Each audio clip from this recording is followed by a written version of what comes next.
Jaya Radha Madhava Kunja Bihari.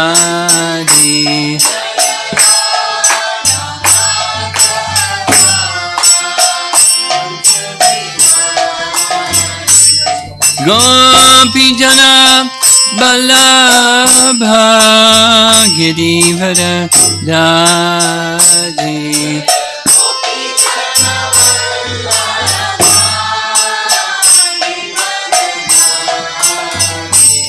Gopi Jana Balabha Girivara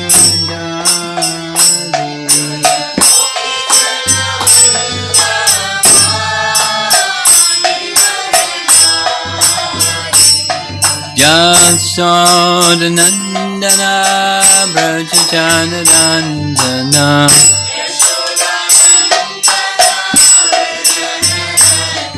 Yasodhanandana Brajachanandana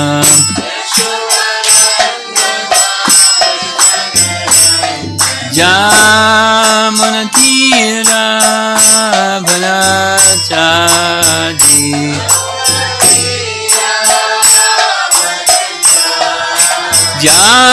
Jamunatira Bhalachadi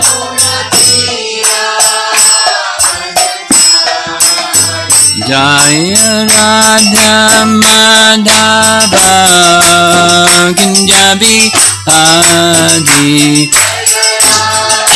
Madhava Kunjabi Jaya Radha Madhava Kunjabi Adi Madhava Kunja Bihari Gopi Jana Balabha Girivara Dhari Girivara Dhari Gopi Jana Balabha Girivara Dhari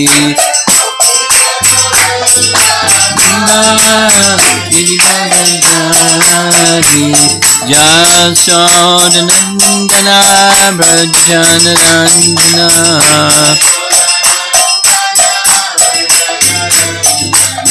Yasodhanandana Brajanandana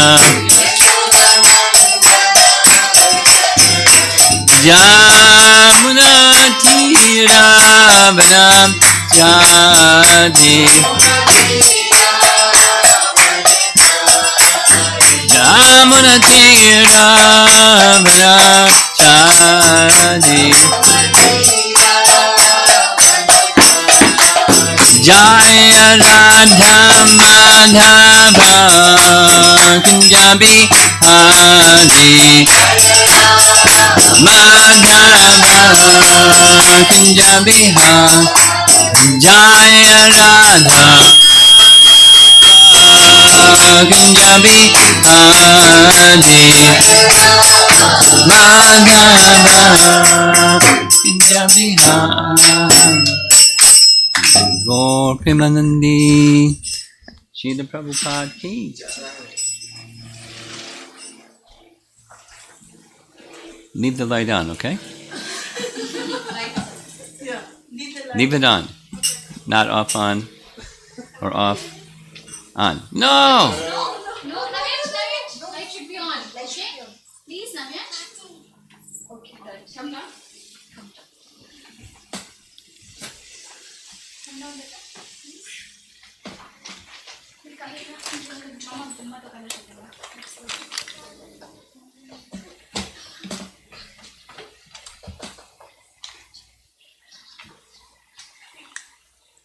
You may want to go out and play. Hint. Let's see what happens.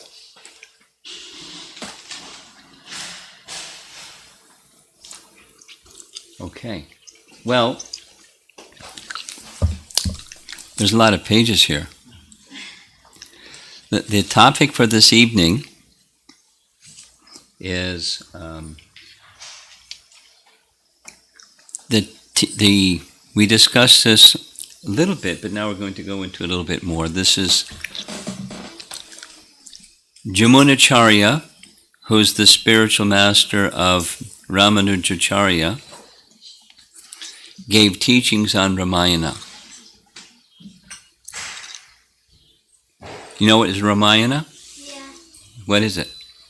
it's a Rama story. The story of Rama, right. So, Jamunacharya extensively taught about Ramayana, saying that there's 18 main themes throughout the whole of Ramayana. And then he taught that to his disciple Sri Shailapurna, who thoroughly instructed Jamunacharya's teachings to Ramanujacharya. There's a nice episode of how that happened. And then Ramanujacharya in turn taught his disciples and followers. And they in turn wrote according to those 18. And then nearly a century later, Govindaraj took all those writings and assembled them in his own writing and in commentary on Ramayana, and that's where this is drawn from. In the Balakanda, the end of the 5th sarga comes, or the beginning, comes Govindaraja's explanation. So what the 18 themes are, there's Sanskrit terms, and we'll be discussing some of those Sanskrit terms, and how that manifests, how these themes manifest themselves in Ramayana. Could you not do that's distracting? So if you could just sit still. That, I don't know, that's maybe too much to ask, but if you're normally like calm, very calm, but if you get restless, you can be restless over there somewhere instead of right in front of me. You get the idea. Sorry, I don't mean to pick on you, but you're front and center. Okay, so 18 themes, and 14 of the themes are specific to, which is a major part of Ramayana, specific to the process of surrender. And so we'll start with the first one. You get a little bit of a picture from the first one.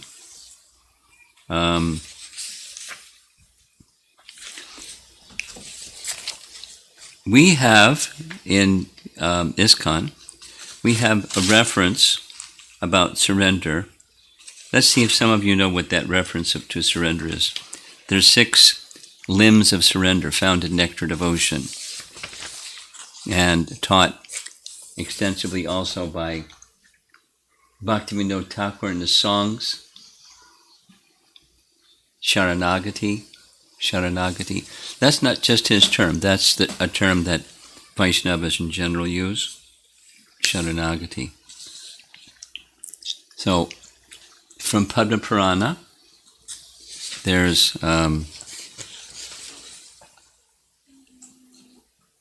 2, 2, and 2 makes 2 plus 2 plus 2 makes 2 plus 2 plus 2 equals? Yeah, okay. Thank you. So there's 6 principles of surrender. Who knows what they are? We'll do this a little differently. You know what they are. Does anybody else know what they are? You don't have to say them. I'm just asking how many know what they are. I see 2 hands. I see 3 hands. Okay. They really make good sense. Can we close the door, because this got it to the left, got it to the right, got it to the front.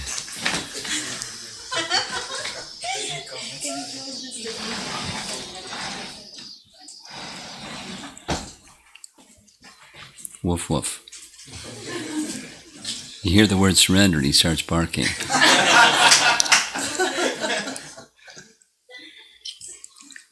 You have some idea? You've heard of these at all? The first two are really common sense. Accept things favorable, reject things unfavorable. Backwards and forwards, forwards and backwards. That which is favorable to bhakti, you accept. That which is unfavorable to bhakti, you push to the side. That's two down and 4 more to go.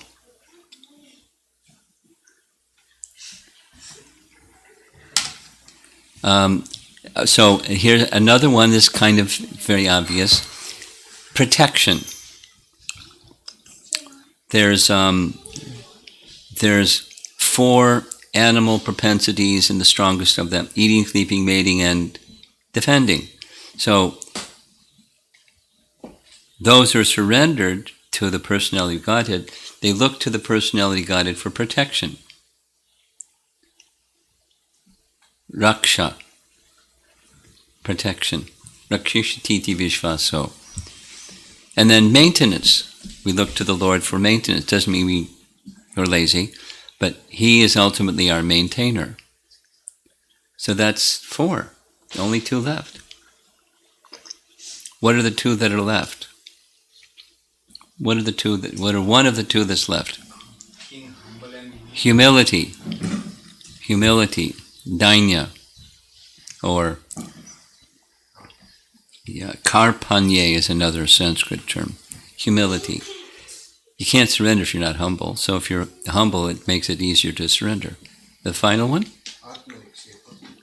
Atmanikshepa or Atmanivedana. Dedication of everything.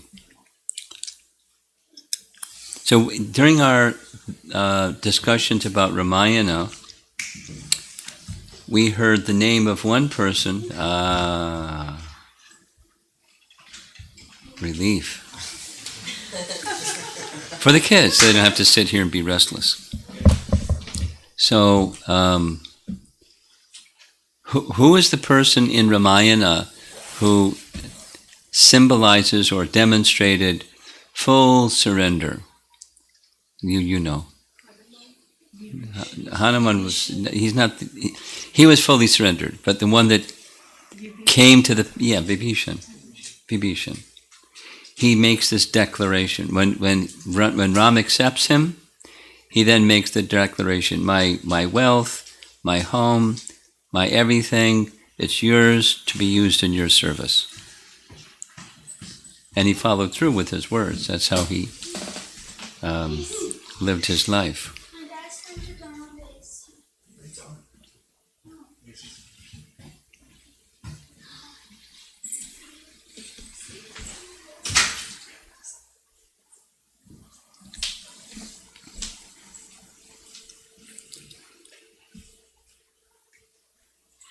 Okay. There are others. But, so, the commentators on Ramayana, the Sri Vaishnava commentators on Ramayana, have a different sequence and way of explaining Sharanagati. And that is, I'll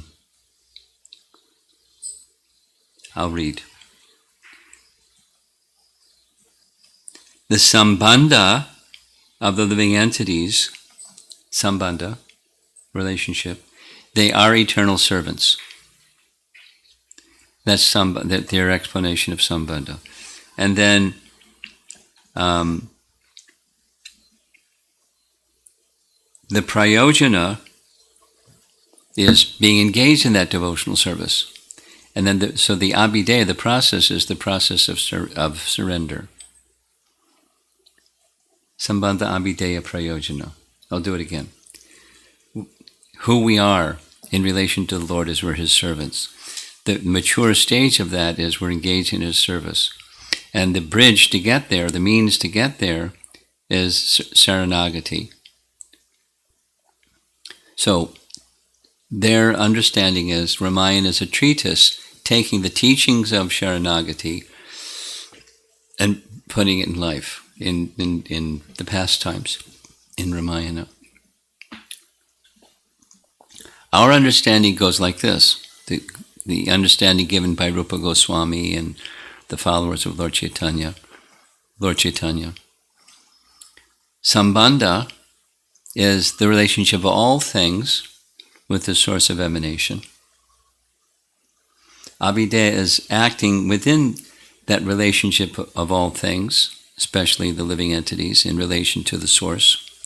And prayojana is prema. The mature stage of devotional service is prema bhakti, or prema rasa. That's prayojana. And then there's different rasas amongst the prema stage, and then there's that whole science of prayojana. So back again, this is from the context of the means to achieve the goal, which is being engaged in devotional service, is Sharanagati. So Sharanagati is describing, Ramayana is describing or illustrating Sharanagati, the process of surrender in different ways.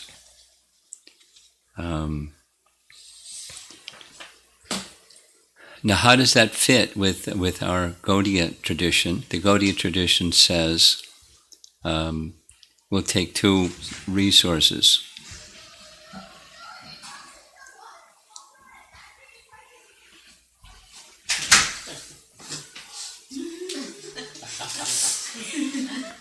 Boys will be boys.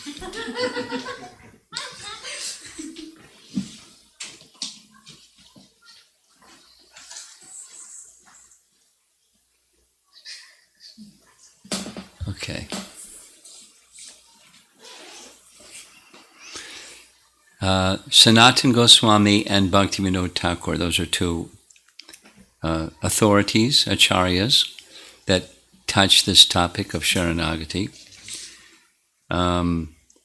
In Sanatana Goswami refers to one of Brahma's prayers. Brahma's prayers come in Canto 10, Chapter 14. Brahma's prayers come after the stealing of the calf, Brahma Vimohan Lila, the stealing of the calves and coward boys and putting them in a cave and the whole thing. Then he offers prayers.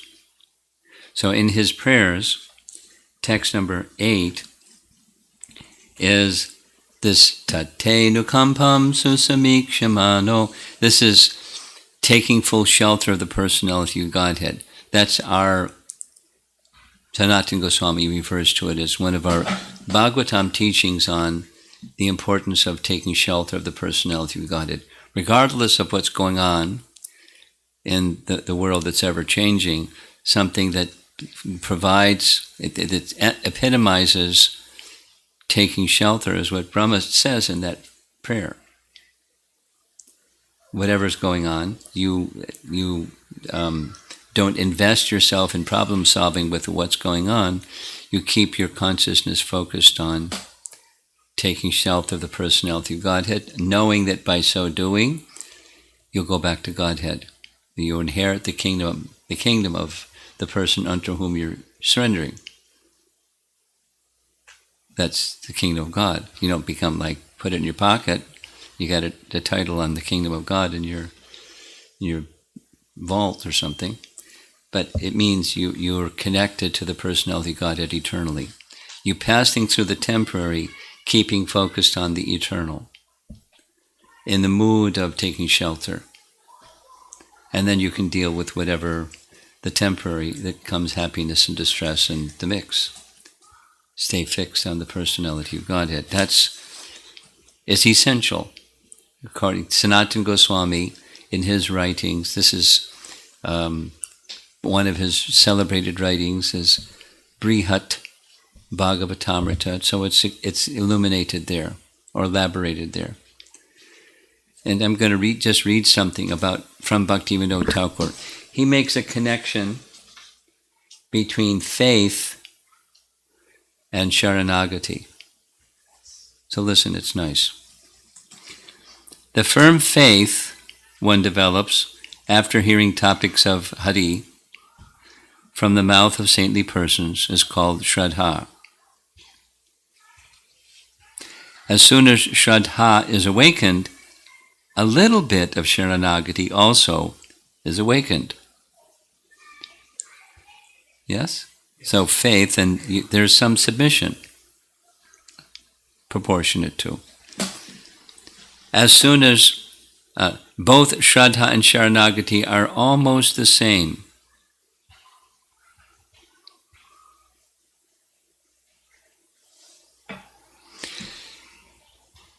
Vishwanath Chakravarti Thakur writes something quite similar, where he says there's 9 stages of bhakti, from preliminary faith to prema, and one way of describing what those 9 are, they're different stages of faith. Faith and faith and faith of different names, different stages, up to prema. It's like full-blown faith. So where you can also say full Atmanivedana, full surrender of everything. Full surrender. Like Vibhishan or others.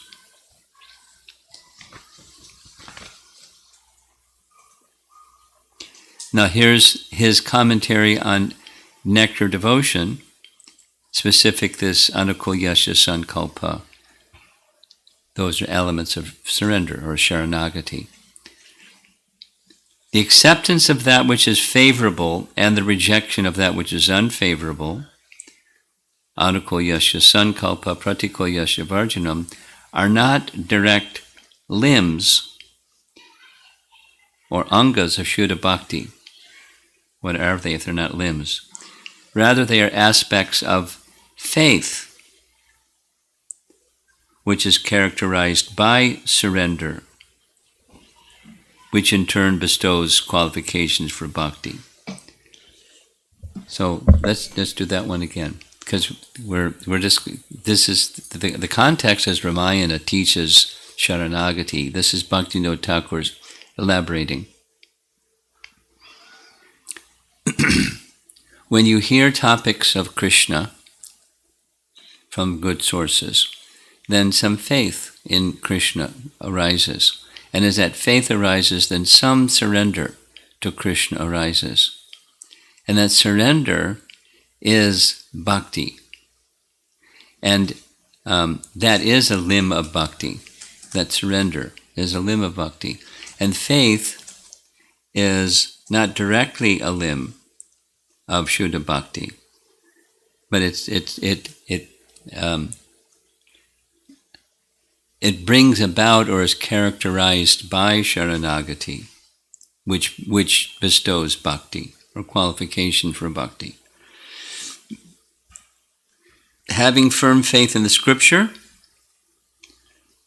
is called Shraddha. The purport of all the scripture is that if one does not surrender to Krishna, he is full of fear, and if he is surrendered to Krishna, he has no fear. You're surrendered to Krishna, you're protected. That's one of the 6 angas, is you feel protected. He is your protector. Goptritve. Not Goptritve. Rakshishatiti Vishvaso. He's your protector. So, you're protected, you're without fear. No protection, guaranteed there'll be fear. Therefore, the development of faith, Shraddha, is evident by the presence of symptoms of Sharanagati, surrender. So they're connected, but they're not. The essence, he's saying something quite similar that Ramayana is saying, or the Acharyas commenting on Ramayana is saying. The Sharanagati is surrender is something that's part of the bhakti process itself.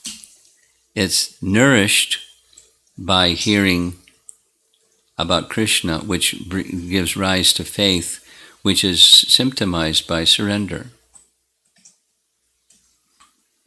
I guess it's, supposing you don't know that sequence, that's okay. Just go on hearing about Krishna. Or hearing of, in this case, hearing about the Ramayana. In Prabhupada told this story, I've heard it in lectures several times, from the time that he was very young. Whenever there was a public gathering about anything, there was always part of the public gathering about anything was a telling of Ramayana or a telling of some story from Mahabharata. It is part of the culture. It's not anymore. Now there's all kinds of things that go on without telling of Ramayana or Mahabharata. But by that hearing, it has two effects. It cleanses material contamination and it awakens attraction for transcendence. And with that, so that faith in transcendence precipitates sharanagati, or taking shelter. So it diminishes the quarrel tendency of Kali Yuga, because people are brought together by their dependence upon the personality of Godhead and lend themselves to cooperating with the interests of the personality of Godhead, which is diminished like anything in Kali Yuga, in part because the hearing of Krishna Katha is diminished like anything. There's a byproduct. There's a social dimension that comes from hearing.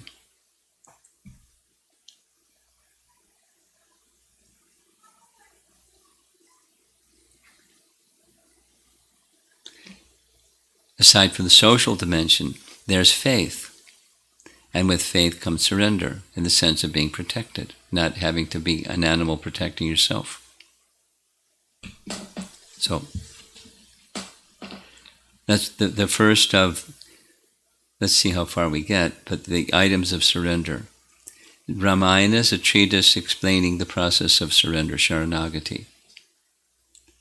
And so one more time, the Sri Vaishnava's view, sharanagati is the means to attain your relationship with Supreme Lord, which is the goal. Prayojana. Sambandha, avideya, prayojana. Whoops, this way. Sambandha, avideya, prayojana. Then second theme, there's some qualification of the person to surrender unto. And then there's a qualification of the person to do the surrendering. That's being taught in Ramayana. And so here comes two Sanskrit terms. Saralata. Saralata means simplicity. This is the one who's surrendering. This is the one that you're surrendering unto. Ram didn't make distinction. Okay, if you were born in this family, or if you're something. Those who were, that he accepted as devotees, were in lots of different even species of life. Monkeys, bears, squirrels. He was very liberal.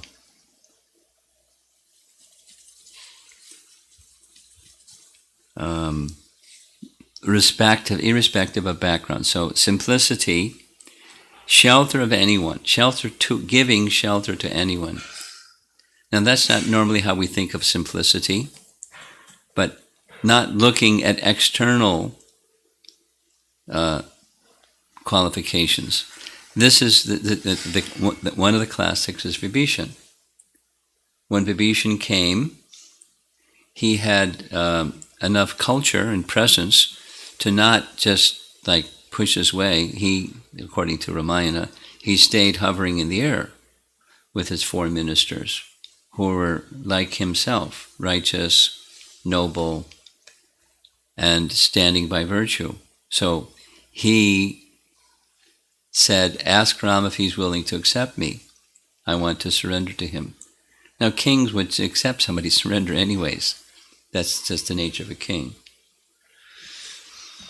But the ministers were not so sure. Maybe this, maybe that, maybe the other thing. Maybe he's got a motive. Maybe he knows that Ravana is going to lose and he wants to become the next king. Maybe he's self-motivated. There's so many maybes. How can we trust him? Maybe he's a spy. Maybe. And no one was like saying yes. Hanuman said yes. Hanuman said, seeing his face, we can tell his character, hearing his voice. So supposing he does want to become king, is that a disqualification? So he attempted to help Ravan come to his senses, and he wasn't able to do it. So he had no service. He's here. And besides that, I know that Ram has already accepted him because he surrendered to him. And so Ram says like that. Having ones taking shelter of me, I'll protect them.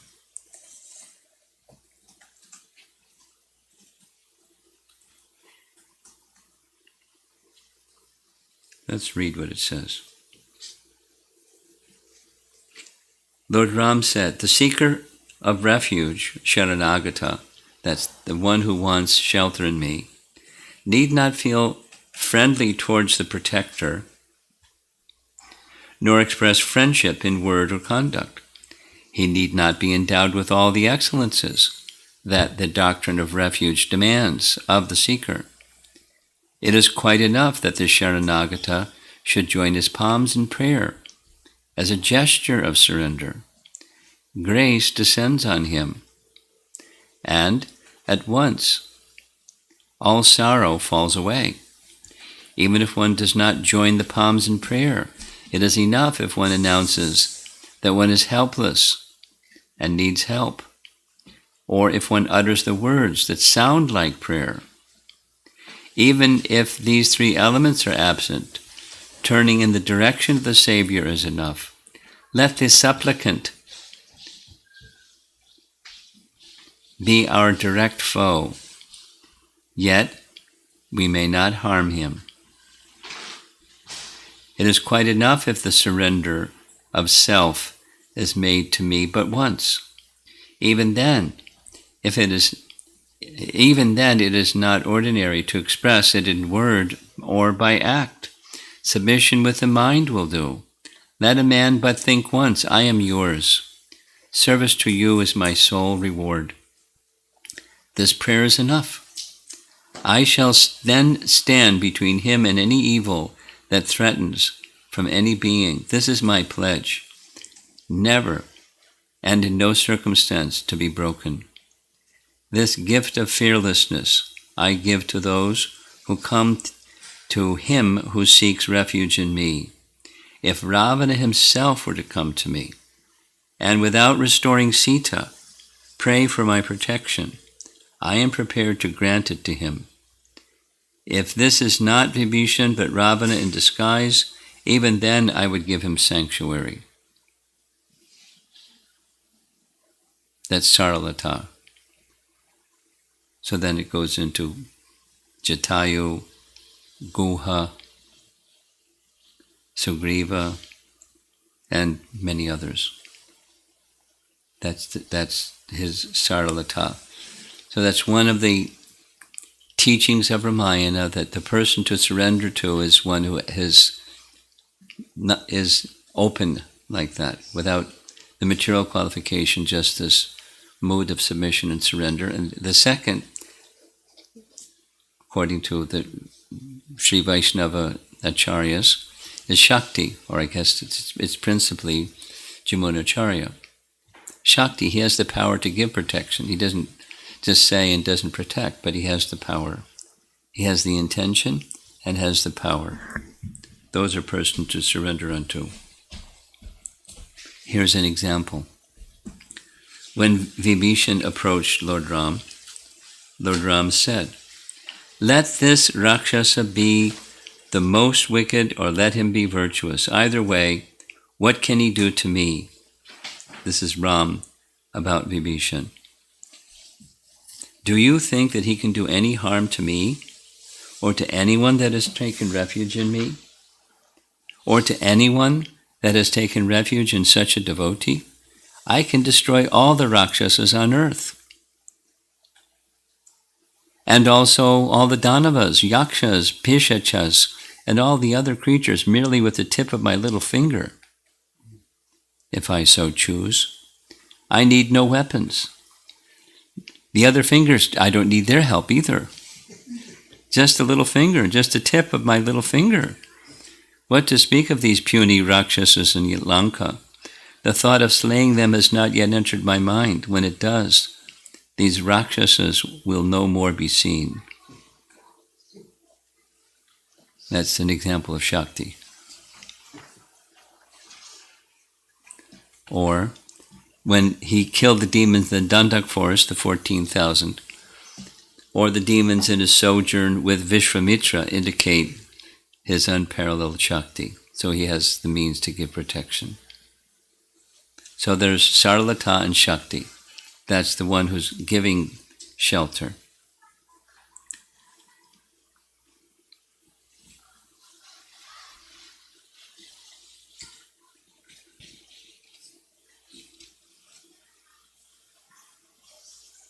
Go ahead, say it.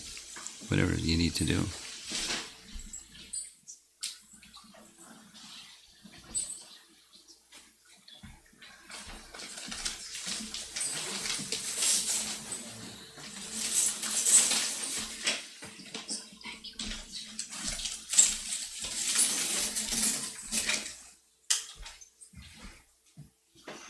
Another characteristic of one who gives shelter is they feel gratitude, even for the smallest service.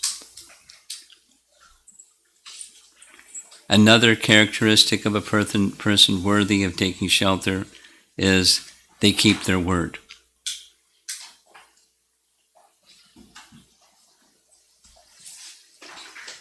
And here's in the Aranyakanda section, he says to Sita, I will let go of my life, you and even Lakshmana, but I will never let go of an oath that I have given to my devotees.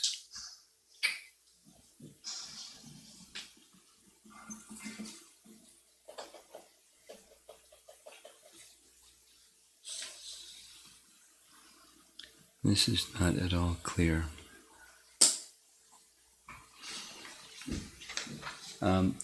There's a devotee that helped me prepare this. Well, I'll just detail it. For the whole of the visits to Ayodhya, then Chitrakoot, then the Ranyakanda and Kishkindakanda, one devotee kind of coordinated the research of multiple commentaries in Tamil language. He had, so his name is Shamakund, lives in Bangalore, and he just immersed himself in Ramayana. But there's a wealth of commentaries from Sri Vaishnavacharyas, not yet translated into English. So a team of some 15 people spent 1,500 hours total translating all this stuff, and then it all got funneled to him, and he assembled it primarily. I don't know how he did everything. He has a family and a job and sadhana and people he looks after, and he did this too. So he helped me prepare this. He sent this to me just today. So I'm not familiar with the text. That's why I'm stumbling a little bit. Sorry. And there's some things here I don't understand why they're there. That's a little explanation of why it's going a little slowly right now. So now there's some characteristics of those who take shelter. One takes shelter unto, and then those who take shelter. And it sounds similar, but it's different. So Sheshatvam is one. Sheshatvam is the mood of servitude. And a nice example of that is Lakshman. And Lakshman says to Ram, when we were growing up, I observed how Dasrath would anticipate everything that you need. In fact, as a father, the transcendental father of Ram, the transcendental Supreme Lord, 24/7. His thought was with Ram. He was so attached to Ram, he would just call him just to see him. Then he would see him and say, okay. But, whatever it was, Ram should not lack anything. And his mind was always absorbed as a loving father in the needs of his son. So Lakshman had observed how his father, their father, Dasarath, was absorbed. And then when Ram went to the forest, Lakshman also absorbed himself like his father, like he saw his father doing. So he said, in this way, Ram says, in this way, because of the presence of you, Lakshman, I'm not feeling the absence of my father. I'm feeling looked after, just like our father looked after me.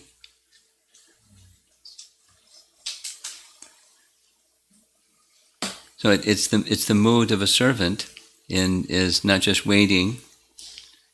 I mean, one of the pictures I have of Hanuman is he's like this. There's Sitaram, Lakshman, and then Hanuman is just some service. There he goes. There he goes. He's waiting for the indication, and Lakshman is anticipating what his needs are, and always absorbed in service to Ram. He has his moods and things, but that's his meditation. Even when he exhibits his moods of anger or something, it's all centered on his love for Ram, wanting to be in service to Ram. There's nothing else for him. So, Sheshatvam. Here's Lakshman speaking to Ram when he wants to go with him to the forest. You may have a happy, undisturbed time with Mother Sita during your journey in the forest, and I shall do all the necessary works when you are awake as well as when you are sleeping. Sheshatvam.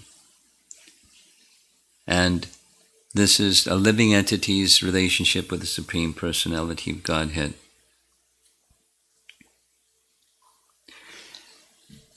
There's this description of, we discussed this, that the meaning of Lakshmana's name is connected with Lakshmi, the goddess of fortune. Lakshmana is derived from Lakshmi. But the fortune of Lakshmana was not material wealth. The fortune of Lakshman was his service, abundant wealth of service. And the other characteristic for a devotee is para-tantriyam. Para-tantriyam. Akinchanatvam. Akinchana means what? Akinchana? Huh? I'm helpless. I don't have any capacity. Yeah. Akinchana. I'm small. I possess nothing.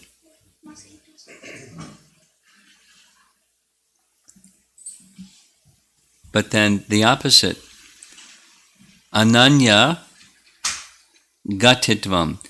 I have nothing, but you're my full shelter. I don't have any other shelter but you. For myself, I have nothing. You're my only shelter. I don't have any other shelter. Exclusive shelter. It's in Rupa Goswami's writings.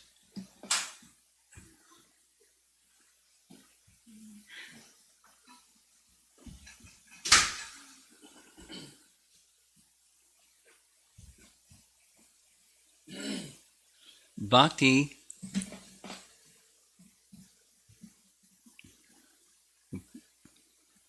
I probably picked the wrong topic for this evening. Bhakti is exclusive. Love is exclusive. There's one object of love. So one of the wonderful things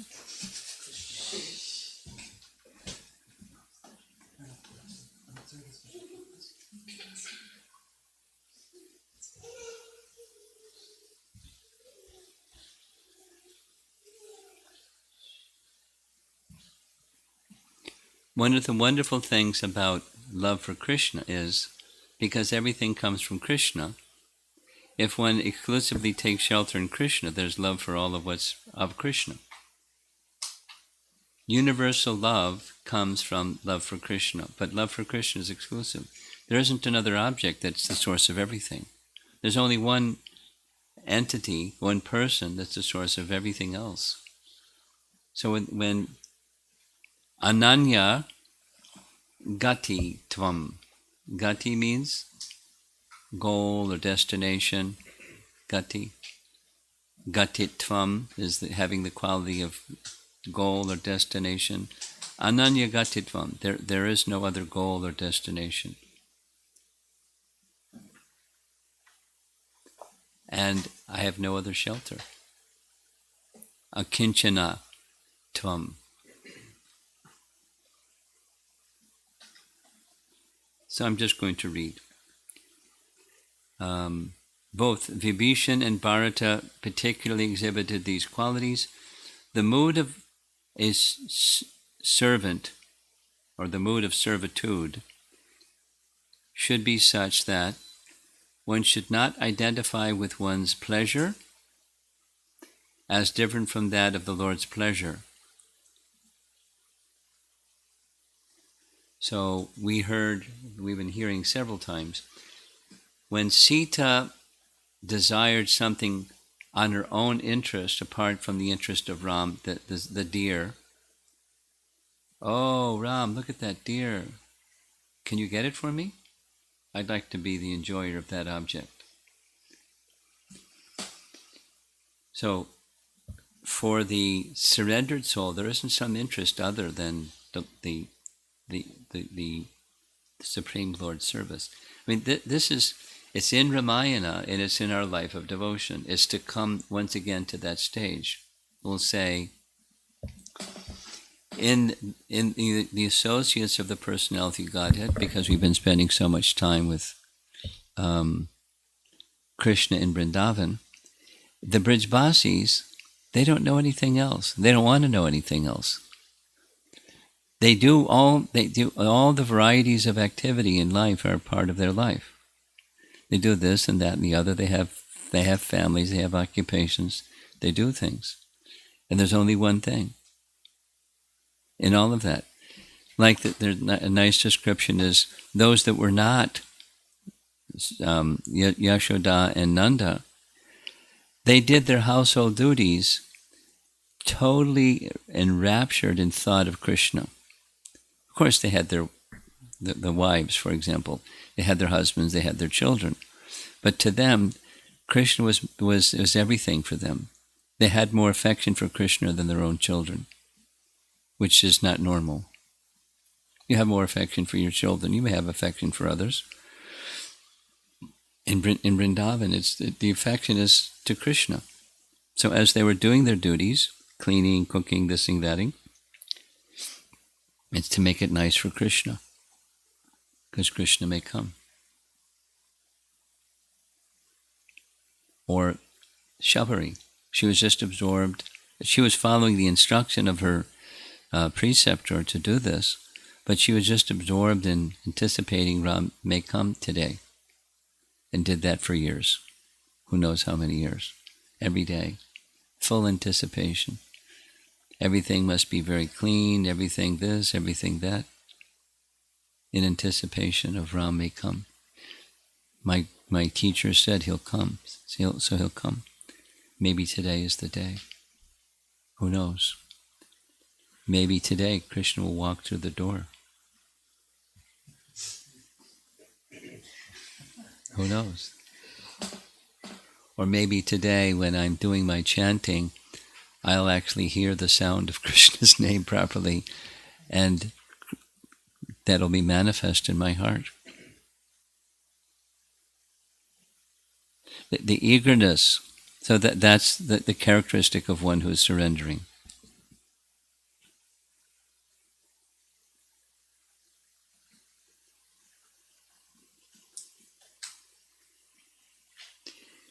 Lakshman said to Ram, this is in relation to the building of the cottage at Padchavati. O descendant of Kakatsu, Kakat stu. Kakutsta. Kakutsta. I am but a dependent. As long as you are here, even if that were be for 100 years or eternity, I will be submissive to you. Therefore, you tell me a place that is delightful for you. My existence is not like your existence. You are independent, but I am dependent. In this world of variety, nobody wants dependency, and so you have not awarded it to anyone. But I am always desiring complete dependency on you. I am a dependent entity.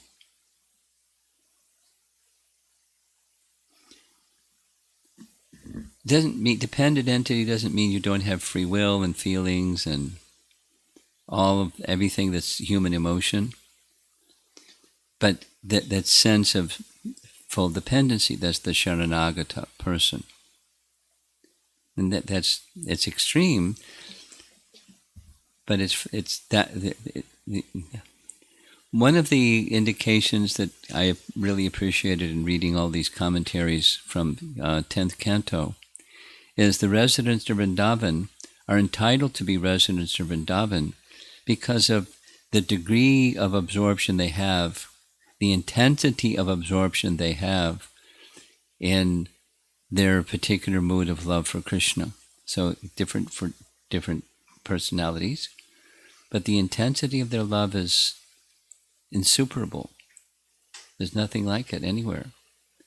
And anyone that came from outside of Vrindavan that experienced it understood the same. Uddhava understood it, Brahma understood it, and so on. Narada understood it. There's what's being extended to us is not just like fanatical or extremism.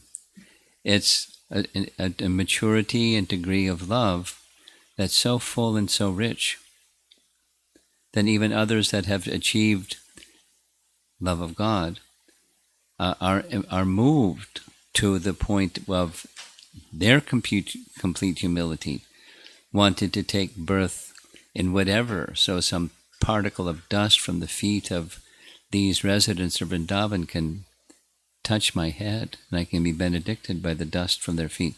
And that's extreme, but it's that the quality of love. So now back to Ramayana, the quality of love of these ideal servants of Ram, who is very generous, very kind, very this and very that, but there's reason for their taking shelter of him. And his reciprocation is completely full. I was just reading when Lakshman wanted Ram to not accept what Dasara said, and this and that and the other thing and the other thing, and he had it raising his bow in the air and his sword in the air and waving, ready to just smash anybody that would oppose Ram becoming king. And Ram didn't yell at him, he just hugged him and said, I know that you're speaking this way out of your love for me, but we can't do any of these things. And just like his words, because of the love that Lakshman had, he calmed down instantly. Because the main feature was his love for Ram. And when Ram indicated, don't go left, go right, he's ready to go left instead of right. Then it was, I've got to go with you. No, you can't come with me because I've got to go with you. I've got to go with you. All right, you come with us. So there was reciprocation. It wasn't just, hey, look you're surrendering to me, you got to do what I say. There's a loving relationship in mutual regard, fully dependent.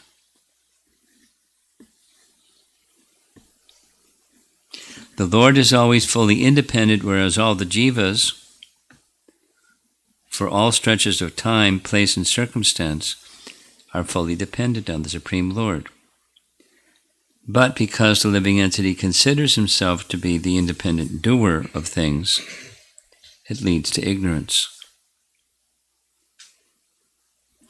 To know that whatever living entity is doing is by the sanction of the Lord, and for the Lord is true self-realization.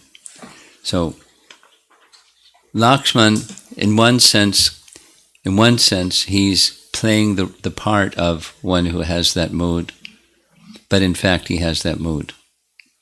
So he's illustrating to us that mood of the Sharanagata. Here's another nice example. Another nice example is Hanuman, as he's preparing to make his jump across Lanka, and his mind is fixed on one thing: find Sita. 2 words. And like an arrow shot from Ram's bow, find Sita.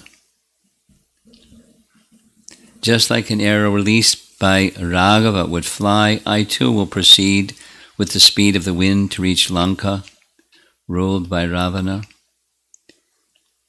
He is not relying on his own strength, he is relying on the empowerment of Ram's instruction to him. Let me be the instrument carrying the will of Ram, find Sita.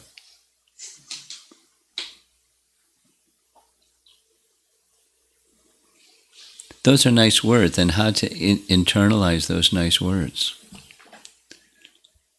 It's a cultivation. Bhakti is in the words of Rupa Goswami, is a type of cultivation. Okay, moving on.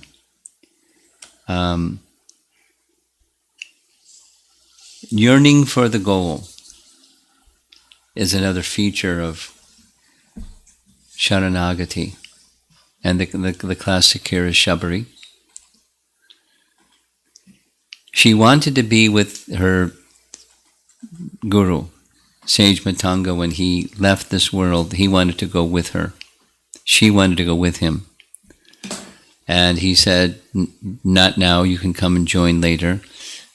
For now, I want you to stay here and wait for Ram. Serve him this way, that way. And then you can come. So just with faith in the words of her preceptor, she waited and waited. I am too old to stay in this withered body, and I am longing to go to my Guru's place to serve them. Not that they are in need of any maidservant, but I very much need to be in their presence as a maidservant. My teachers told me to stay here until your arrival, and you have arrived. So, fructifying my teacher's instructions, now I'm enjoying the result of subservience to my teachers, that is, release from the cycle of birth and death. I know that you are the unknowable, but I now know you, because I have seen you. Hence I am redeemed by my gurus.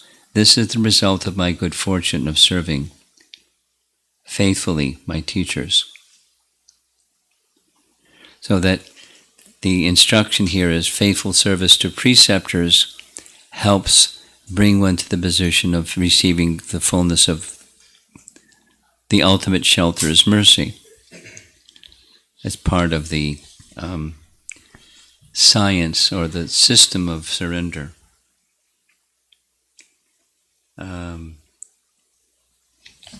Another symptom of surrender is knowing where not to place your surrender.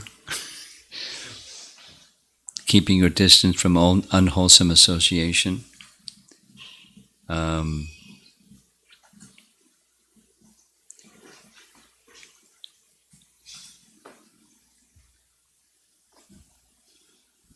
lot of this is directed to Ravana. Anyway. Because of the benedictions given by Brahma, the demigods were unable to control. Even Brahma himself was unable to control once the benediction was given. The benediction that was given was upheld by Vishnu. But Vishnu also penetrated within that benediction and destroyed him.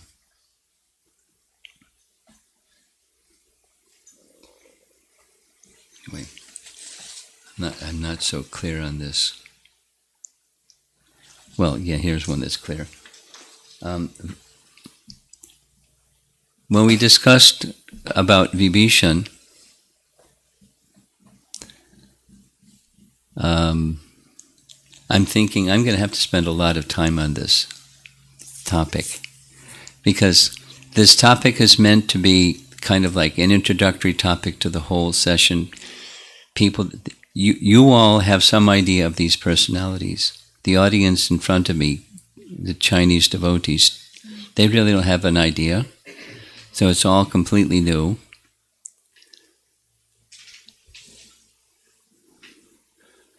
I may have to put this last or something, I'm not sure. It's a little puzzling.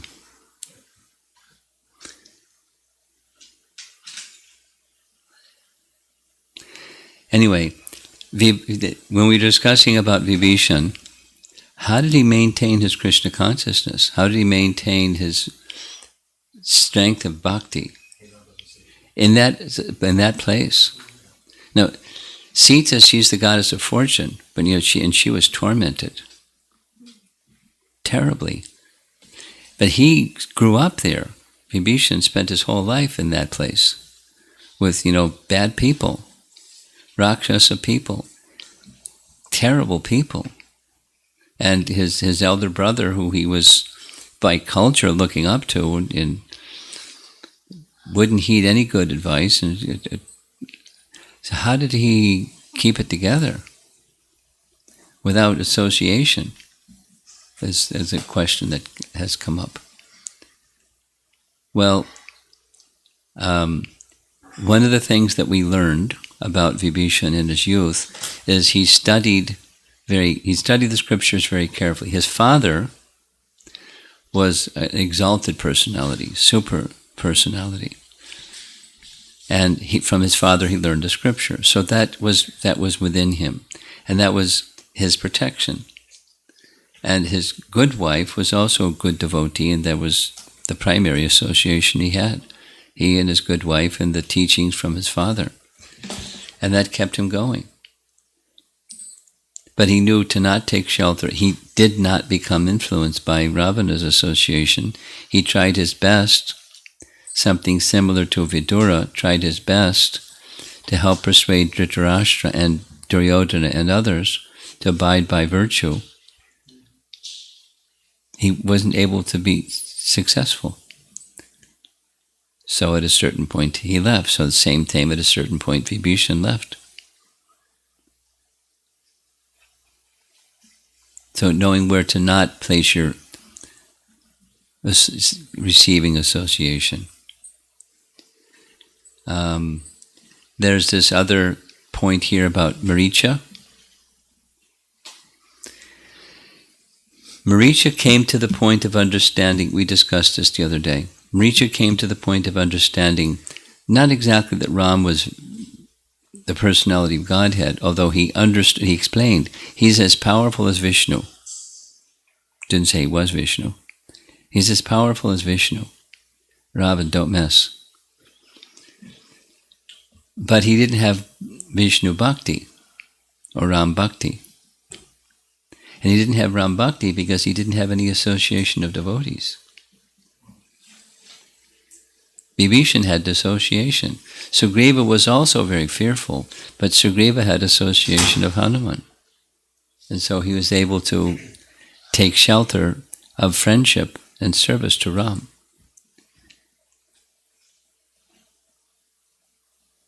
It would have been a different story if Maricha had had some devotee association somewhere along the way.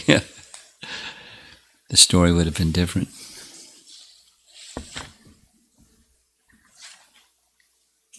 Well, I think I'll just cover one more item. The next item is in the teachings about Sharanagati. having the association of guru is essential. Not just there's good association, but specifically also guru. And the two examples in Ramayana, the primary one, well, there's several. The primary one is Hanuman. I'll just read. Ram can find Sita on his own and even annihilate hordes of demons, what to speak of Ravana. The Supreme Lord gives an opportunity for living entities to reestablish their relationship with him by giving opportunities of service. Sugriva was given such an opportunity, but Sugriva was unable to fathom it. Even after hearing Ram had killed 14,000 Rakshasa soldiers single-handedly, he wasn't convinced about the power of Ram. He needed multiple visible demonstrations of his power.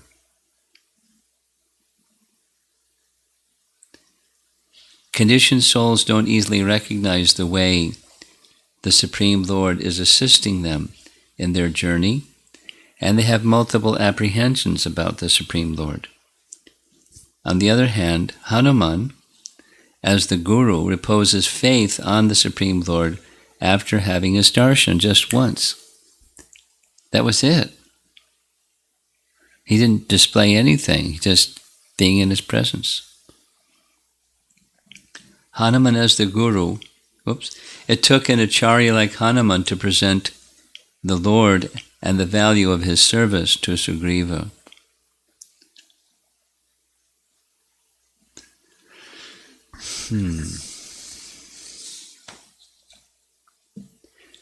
I'm just going to read. In the pursuit of self-realization, this is another point. Point number 2. In the pursuit of self-realization, conditioned souls do not have the vision to see the different expansions and arrangements of the Lord in the right perspective. For example, Hanuman notices the attitude of Sugriva in not offering a seat to Lakshmana. You familiar? When they were all together at the top of Rishimukh mountain, and Hanuman speaks on behalf of Ram and says, not only is he a good guy, but you can achieve your purposes through him, you should make friendship with him. And just hearing from Sugriva, hearing from Hanuman, Sugriva was, got it, I'm okay. My fears and apprehensions have subsided. So from the tree underneath they were sitting, he set some leaves as a sitting place for Ram and himself. And Hanuman noticed. So Hanuman made a sitting place for Lakshmana.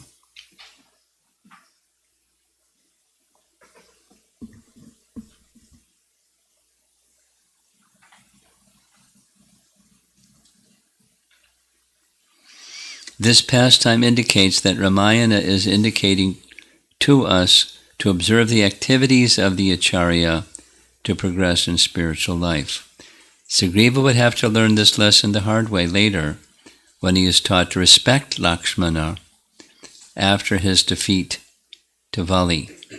You know what that respect to Lakshmana was? Here's the respect to Lakshmana. This is from commentary. I'm going to have to rewrite this whole thing because it's not me speaking, it's him. Shamakund. The pastime was Ram, after displaying his power, Sugriva said, I'm convinced you can do it. So Ram said, let's go. Let's go to the palace where Vali is and call him out, have a fight, and I'll slay him. And he didn't slay him. He got beat up, nearly dead. So Vali went running for his life. And when he got to Rishimukh mountain, Vali stopped because of the curse. So then Sugriva said, why you didn't do something? If I thought you were just going to mislead me, I never would have. He's so powerful, I'd lose every time. You know why he would lose every time? You know the secret behind it? He had this pendant that was given to him by Indra. Remember? Do you want to say? I'll say. Okay. Oh yeah. Half of the power of His opponent. the opponent would be given to him. So his power plus half of his opponent's power. He's going to win. However strong the opponent is, half goes to. So I would never have gone. So why'd you mislead me like this? And Ram said, well, I couldn't tell who you were. You look so much alike. I didn't want to shoot an arrow and hit the wrong guy. So, Lakshman, get a garland. Anyway, when I read that so many times, wondering, a little vine from a tree in the midst of fighting, it's not going to stay on him either. So how is he going to make a distinction when the vine gets ripped off from their wrestling and fighting? But it was a principle. The principle was Lakshman had to garland him, so the gesture of Sugriva bowing before Lakshmana to receive the garland. Okay, now we're good. And just like this nice description of what Ram would see as something sufficient for giving shelter. I think I'm going to have to rewrite this whole section, but it's nice. So it's essential. Even this little gesture of taking shelter. Here's a nice Prabhupada story. I'm going to end. You probably heard this one before. Have any of you seen pictures of, if not even visited, the 26 Second Avenue storefront? You've been there? Someday, if you go to the lovely city of New York after this COVID thing is over or something, you'll see it. It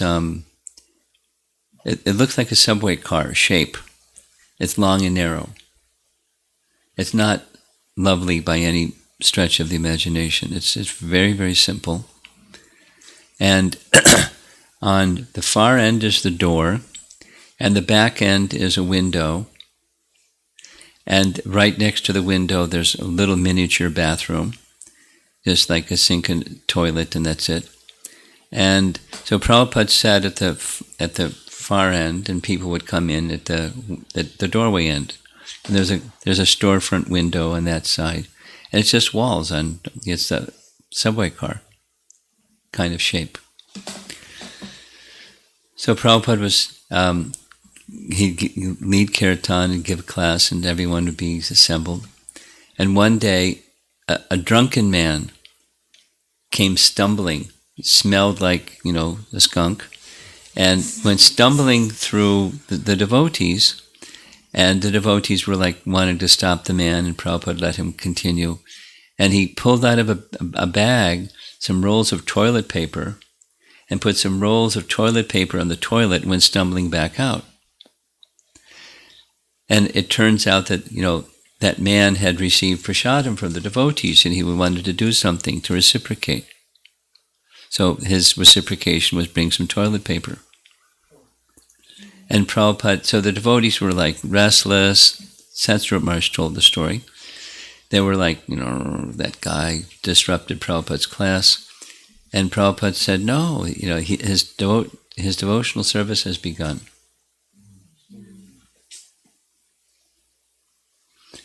I mean, it wasn't a squirrel, and it wasn't a vulture, and it wasn't a bear, and it wasn't a monkey. It was a Bowery bum. Not too much difference. Lower species of some kind. But his devotional service has begun. He was seeing not his intoxicated, smelly state, but that from his heart, some gesture of some service to the devotees that gave him some prasadam. Who knows how often that happened, but he wanted to do something according to his means. So,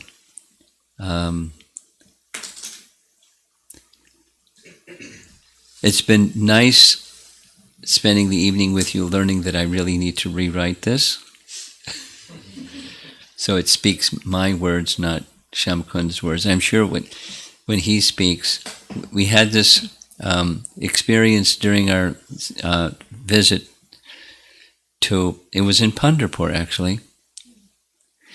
After the devotees went to visit Vittal, we went to the ISKCON Pandharpur temple. And in that venue, Shamakund started narrating the 16 reasons, explanations of when Sita placed a blade of grass between herself and Ravan. What was their significance?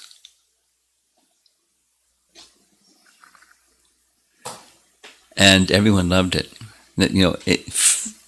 It was really complicated, but he made it interesting. And he was one of the outstanding things is as he was narrating it, he was so animated. It was like, levitating. He was really energized by discussing Krishna Katha like that, Ram Katha, Sita Katha. So I'm going to have to rewrite this. This is a good experiment for me. I'm going to have to spend a lot of time, hopefully, soon. Like tomorrow or something. And I don't have to retell the whole thing. I'll just take things from it. Okay, so let's see if there's some discussion on the message of Ramayana, the process of surrender, or anything at all that you'd like to discuss. Yeah.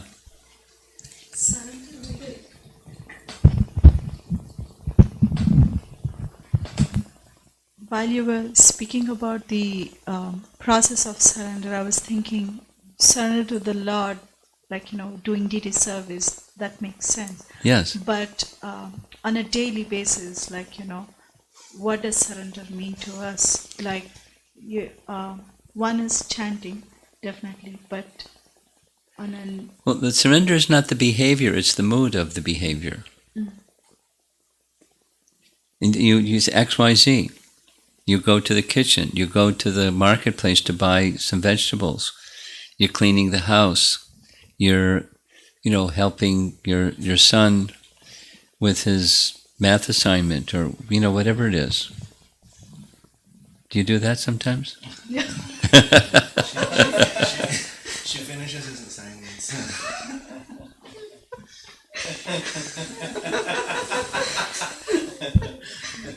So whatever your wifely and household and devotee duties are, it's not just the deity worship and chanting. It's all the things that you do, and that can be filled with the dedication of this to the Supreme Lord. And we're a spirit as a family. The temporary relationship is what it is. The eternal relationship is we're all connected to Krishna, and we're moving toward Krishna together.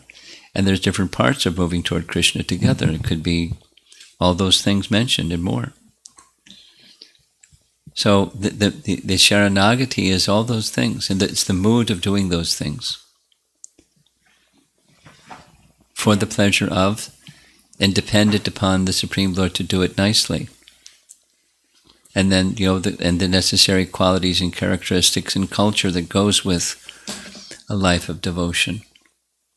And that's all part of, the qualities become decorations in the life of the Sharanagata devotee. And that's pleasing to Krishna. When you come before your deities, or become before your family members, or you go to the marketplace and you're wearing, or displaying, or carrying devotional quality, it's pleasing to Krishna. When Krishna smiles, then that's it. Thank you, Manu. I'm reading Leela Amrita, so I always have this kind of guilt feeling, you could say, or something that, there's so many devotees who have done so much, they've surrendered completely to Prabhupada, but I feel I'm I'm just only taking, I'm not giving anything anywhere back to Prabhupada. That's how I feel every time I go through the pages of Leelamrita. It's a very unexplainable kind of a feeling. Like, is it a sad? Does it result in increase of devotional service or decrease? increase, definitely. So then it's spiritual. That feeling that ends in increasing devotional service, and increasing devotional service doesn't mean quantity. It's the quality of the devotion within the service that you do. So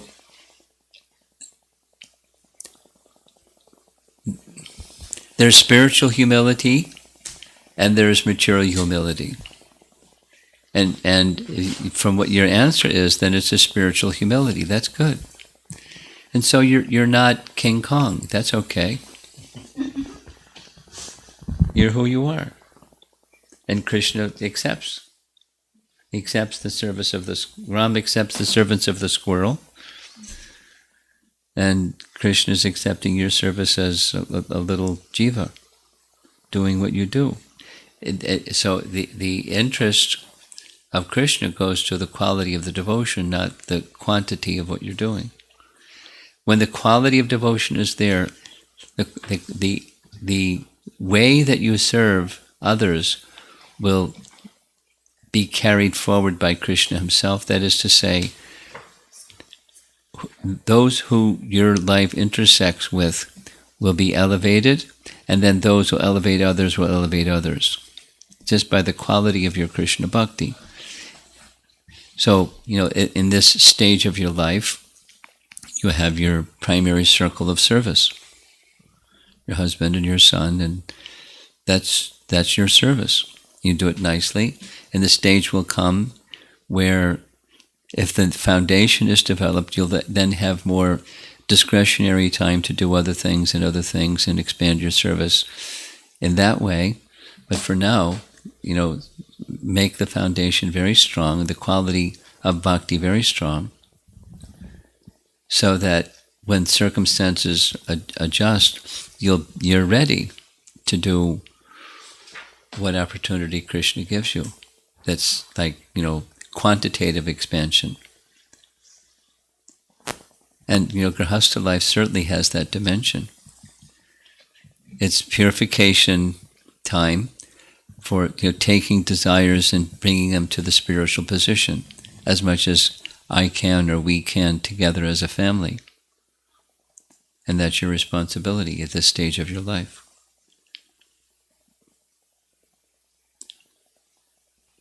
And you grow it. You grow that bhakti element in this, during this stage, and other stages will come, and other opportunities will come. Krishna will, if you have the desire for increasing, it will happen.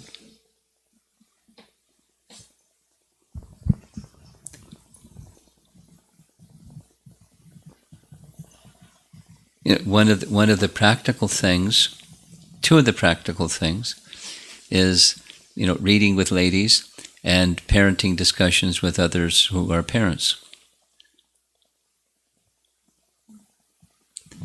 That's substantial. And how that can take shape depends, and so then you have to prepare yourself to be able to have discussions with others on those topics, the reading topics and the parenting topic. But that's appropriate at this stage of your life. If it's quantitative increase,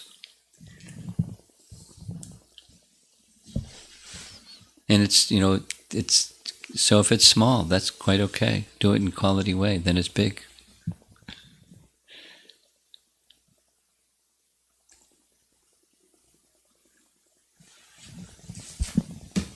Yes.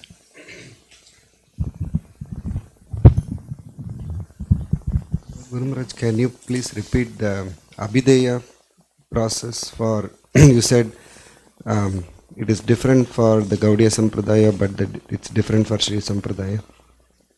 You want to hear it again? Yes. Sambandha Abhideya Prayojana. according to the commentators on Ramayana, Sambandha is we're eternally a servant of the Lord.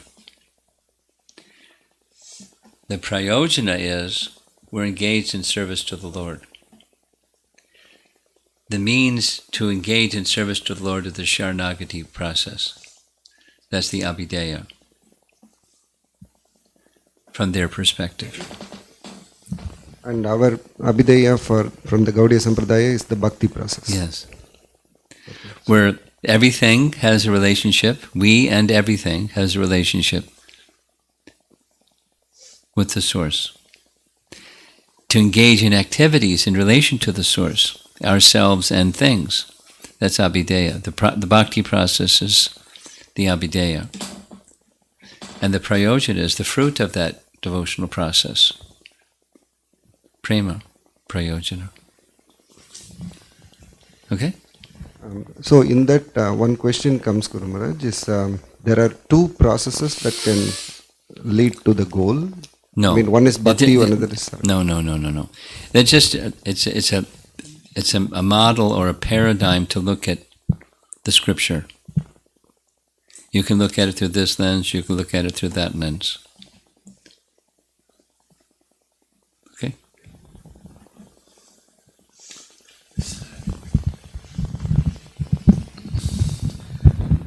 I just had a quick clarification, Maharaj. Is it true that when Hanuman actually went to talk to Sita, Vibhishan helped him? Did he meet him there? And I've seen like some...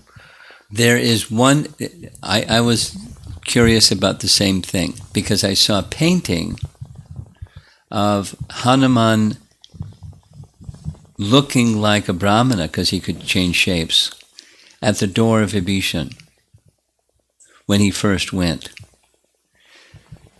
That's not, I haven't, there's a painting like that.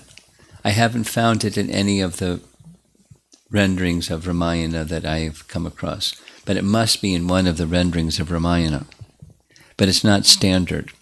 What's standard is he searched everywhere, couldn't find Sita, he was very puzzled, I can't go back, maybe I should give up my life, I can't go back and say I couldn't find Sita. No, I can't do that, I have to find Sita. And he became more determined and the Ashok Garden, so went there. So, but no mention of Vibhishan in that first visit. No mention, commonly.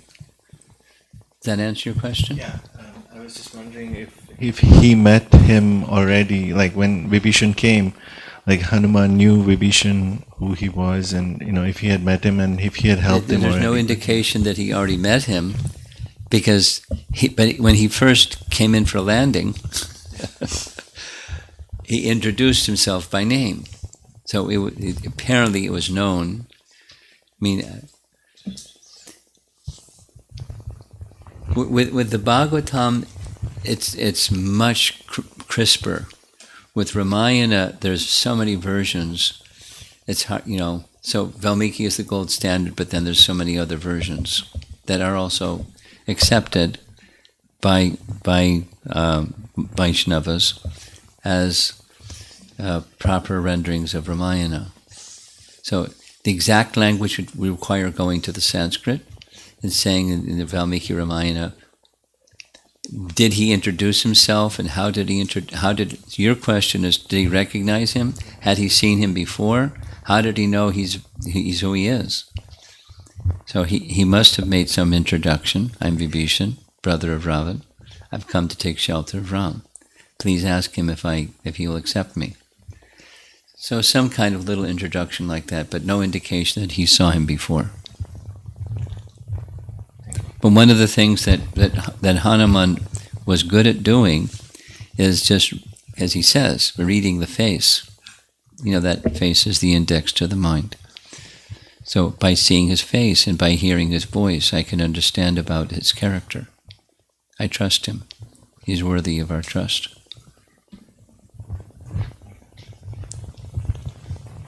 When Hanuman's tail was set to fire, did Vibhishana... He was in the assembly. He's the one that said you can't kill him, you can punish him. You can't punish, you can't kill a messenger. You can punish appropriately. So then the idea came. Anyone else? You have something? No? Okay. Okay, do we have anything online? Yes. A question from Sanchari. Are all acharyas trikalagya, or is it specific only to personalities like Srila Vyasadeva? How do we understand how the acharya analyzes and makes decisions on important situations, especially those that have generational effects and or consequences? Well, yes and no.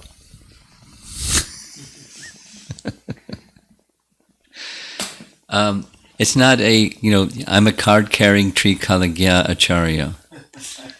And I'm in this other category. Well, I don't have Trikalagya, but I'm an Acharya. It's not cut and dry like that. So her question is, do all Acharyas? So, no.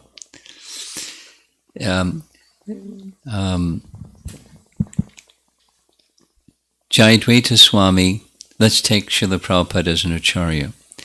Jayadvaita Swami once asked Prabhupada, I believe it was in Durban, how are we to understand, maybe it wasn't in Durban, how are we to understand when the spiritual master he's trying to recall a verse, but he can't remember the verse? Something like that.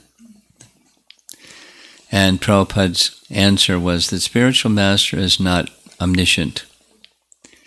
Then he knows what Krishna needs him to know.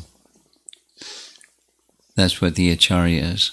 So, in response to her question, what an Acharya can foresee or not foresee, it's totally variable according to the personality and their relationship with Krishna. And they can see what Krishna wants them to see. And to what degree can they see the future? Well, according to the degree that Krishna gives them the vision to see. And it's different. Specifically with beyond Vyas, it's not, her question is like Vyas. We know specifically when it's indicated specifically, like Narada. Narada was Trikalagya. He could understand things past, present, future as well. So there's my answer. It's up to Krishna to reveal what Krishna reveals to his devotees.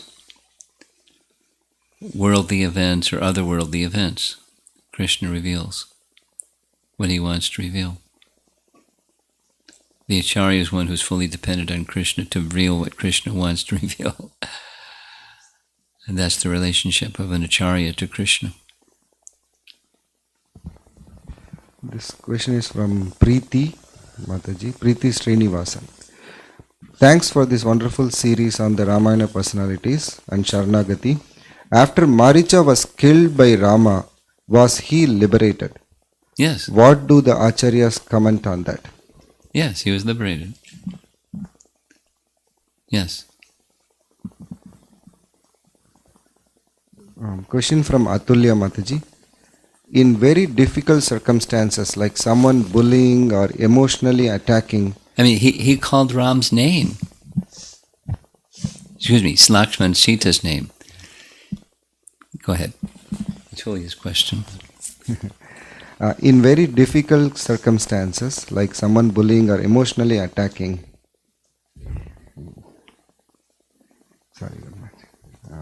What is the best way to maintain one's devotional qualities and still be able to respond appropriately?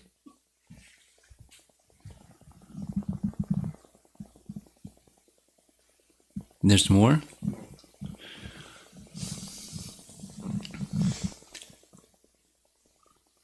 What are the qualities? Read her specific question again. What is the best way to maintain one's devotional qualities and still be able to respond? The best way to maintain one's devotional qualities, whether it's a bullying or something, or thising or thating, is a very strong connection with the personality of Godhead. This is right on the topic of Sharanagati. how one individual compared to any other number of other individuals are going to respond to a particular circumstance is going to differ from person to person. But the way, while there's variegatedness in their response internally and externally, the thing that's consistent is this Tattenu Kampam verse. It's not deviating, not budging an inch from the position of shelter in the personality of God. It's exactly what the verse says. It's our theme or anthem in dealing with unfortunate circumstances, troubling circumstances. You stay fixed at the lotus feet of the personality of God no matter what. And then your devotional qualities and your discrimination doesn't leave you. You may not have a solution, but you don't leave your Krishna consciousness.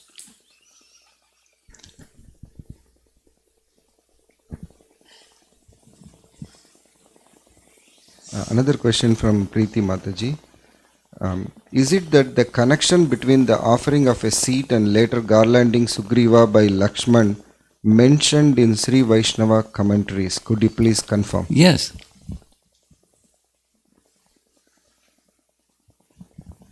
A question from Amara Mataji. How surrender and endeavor are related? In progressive chanting, both are necessary. Yes. But feels like contrast. No. Somebody, I'm trying to remember exactly how Prabhupada answered. Sometimes we hear, God helps those who help themselves. You've heard that one? So how is, fully depending upon Krishna, and God helps those who help themselves? And Prabhupada's answer was, they're not contradictory. What's helping yourself mean? You're helping yourself is taking your spiritual position of being fully dependent upon Krishna and serving Him. That's helping yourself. And God helps those persons who are fully dependent upon Him and at the same time engage in His service. They're not at all contradictory. And so you take making some endeavor doesn't mean you don't fully depend. And fully depend doesn't mean you don't take endeavor. They're not contradictory. They're quite compatible and natural.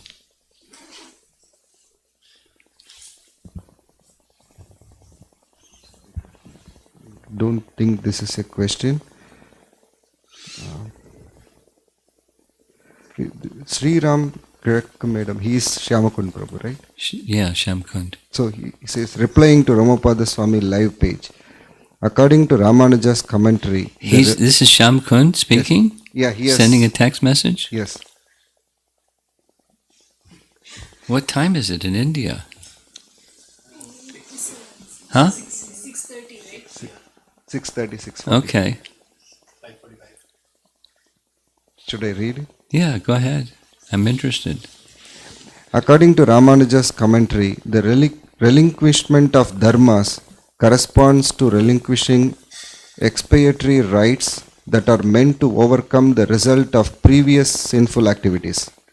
Examples of expiatory rites which are not required in the process of bhakti are sacrifices such as Krichra, Chandrayana, Kushmanda, Vaishwanara, Vratapati, Pavitreshti, Trivrit, Agnishtoma, etc., which are of manifold varieties and which are difficult to perform on account of the brevity of life.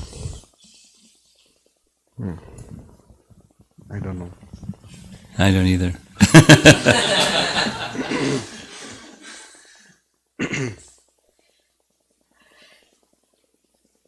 Okay. So, maybe he's replying to this question, Maharaj, I'm thinking. There's a question in Ramanujacharya Sri Bhashya for Bhagavad Gita 1866. He says, abandon Bhakti Yoga also.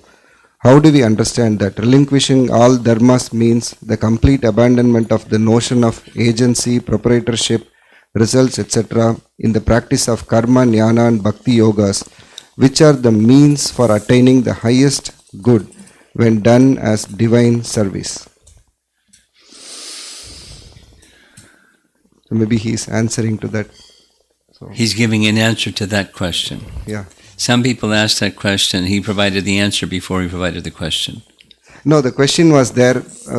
I think it got skipped to that part, the page. So I started reading that. When I went backwards, I saw that. Could you just keep it really simple and tell me what he's asking? Without reading it, tell me what he's asking. I think the surrender in 1866 means we should we should give up karma, Everything including bhakti. bhakti. Yes. So he's asking, what does that mean? He's asking me that question?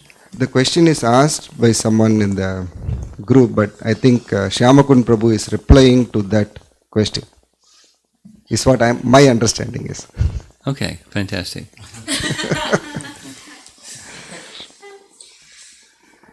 Next.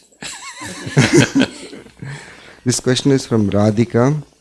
I always thought Sharanagati was Abhideya in Sri Vaishnavism. Can you help me understand this more? Well, that's what we just said 5 times.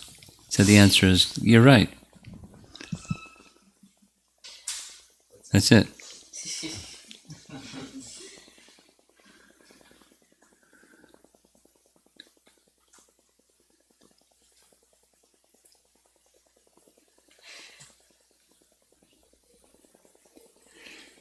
So there was a question in a group that he's involved with, that why does Ramanujacharya speak like this?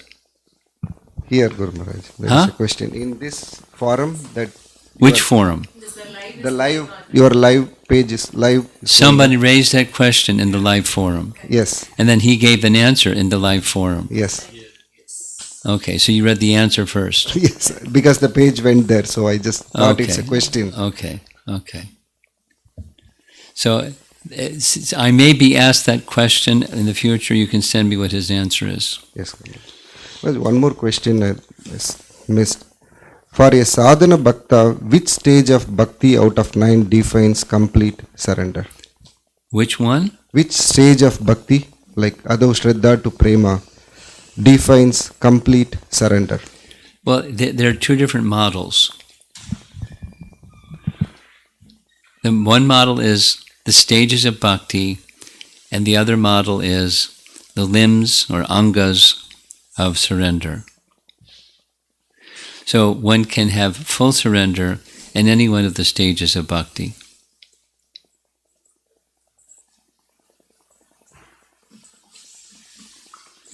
Because it's one of the angas. So it can be there in any one of the stages. It's not exclusive in the prema stage, it can be in any one of the stages. Yeah. It's from Amara Mataji. When we are trying to hear the sound more and more, the mind takes me on the ride. So how to apply surrender and endeavor, Maharaj? Practice. Understand, the principles and apply the principles in practice and practice and practice. That's how. Okay. Something came up, huh? Go ahead. Go for it. How many souls are in the whole entire, You're a broad thinker, huh? Too many to count. There's a Sanskrit word for that. Asankyataha. Sankhya means count, and asankyataha means too many to count. There's finite. It's not unlimited, but it's too many to count. Asankyataha. So we say unlimited, but it's limited. It is not. I want to end, even if there's something else coming in. I'd like to end. Okay. You have something? Go ahead. But the online can just go on all night. So, Hare Krishna Guru Maharaj, why did Rama go through all the pain of having separation from Sita even though he could have just easily. Smashed Ravan and the whole deal. Why did he go through all the pain? There's several answers. One of them Hanuman gives. And it's not a favorite answer, but it's Hanuman's answer. Ram wanted to show, this is found in Bhagavatam, Canto 5, Chapter 19. You can look it up. It's right towards the very beginning of that chapter. Hanuman says, there's no question of separation. They're eternally connected. There's no question of separation. Forget it. There's no separation. But Ram wanted to show that if there's too much attachment between male and female, you're going to suffer. He wanted to show that. So that was one of the reasons. Another reason is the mood of vipralamba bhav, the mood of love and separation. Because it's not only Sita being kidnapped, but it's Sita being sent away to the ashram of Valmiki because some foolish person was criticizing. So he was showing the well-being of the citizens is above my own interests. But it was vipralamba bhav again. And then, the deepest of all reasons is it's his lila to engage others in this process of reconnecting Sita to Ram, because materialists want to enjoy fortune or wealth or opulence separate from the personality of Godhead. So he was demonstrating such persons will be destroyed. So that's part. It's a lila of his to engage others, the Vanaras and everybody, in that whole mission of reaching out. Because here we have the material world where people are very eagerly trying to enjoy the facilities of God's energy apart from him. And God is there to standing behind those who are representatives of Dharma, and he'll uphold the principles of Dharma. He'll protect those who are upholding the principles of Dharma. So there's many layers of reasons behind, but bottom line, there's no separation. It's a lila, and lila has some purposes.